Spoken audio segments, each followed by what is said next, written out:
আসসালামু আলাইকুম রহমতুল্লাহ। প্রিয় শিক্ষার্থী, আশা করি তোমরা সবাই ভালো আছো।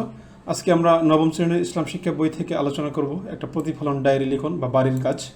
ঠিক আছে, এটি হচ্ছে 94 নম্বর পেজের প্রতিফলন ডায়েরি। সূরা আলাকের শিক্ষা তোমার বাস্তব জীবনের চর্চা অনুশীলনের ক্ষেত্রে গুলো তালিকায় প্রস্তুত করো। ঠিক আছে, অনুশীলনের ক্ষেত্রগুলো তালিকায় প্রস্তুত করতে বলেছে, অর্থাৎ আমরা যে আমাদের জীবনে কীভাবে এটাকে চর্চা করতে পারি এই বিষয়গুলো। ঠিক আছে, সো আসো এটার উত্তরটা আমরা দেখে নেই। এটার উত্তরটা হচ্ছে এখানে আমরা লিখে রেখেছি, এই তালিকাটার প্রস্তুত যে সূরা আলাকের শিক্ষা কীভাবে আমরা বাস্তব জীবন অনুশীলন করব।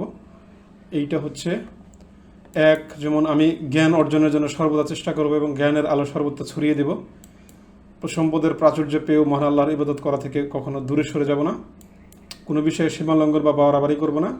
যথাসময়ে সালাত আদায় করবো এবং যাবতীয় অন্যায় অপরাধ থেকে মুক্ত থাকব। মিথ্যাচার থেকে নিজেকে বিরত রাখবো। দান করার ব্যাপারে অধিক কৃপণ হব না। কৃপণতা পরিহার করে বেশি বেশি দান সৎকা করব। আল্লাহ সচ্ছলতা দান করার পরেও দরিদ্রের বেশ দান করব না, দরিদ্রের মতো আচরণ করব না এবং কৃপণতাও করব না। যে কোনো প্রয়োজনে মহান আল্লাহর কাছে সিজদা করব এবং তার মাধ্যমে সাহায্য চাইব। আল্লাহর নিয়ামত অনুগ্রহের জন্য সর্বদা শুকরিয়া আদায় করব, তাই না? যেহেতু আমাদেরকে পুনরায় আল্লাহর নিকটে প্রত্যাবর্তন করতে হবে, তাই কোনো খারাপ কাজ করব না। যেহেতু আমাদেরকে মরেই যেতে হবে, আল্লাহর কাছে ফিরে যেতে হবে, তাহলে আমরা কোনো খারাপ কাজ করব না।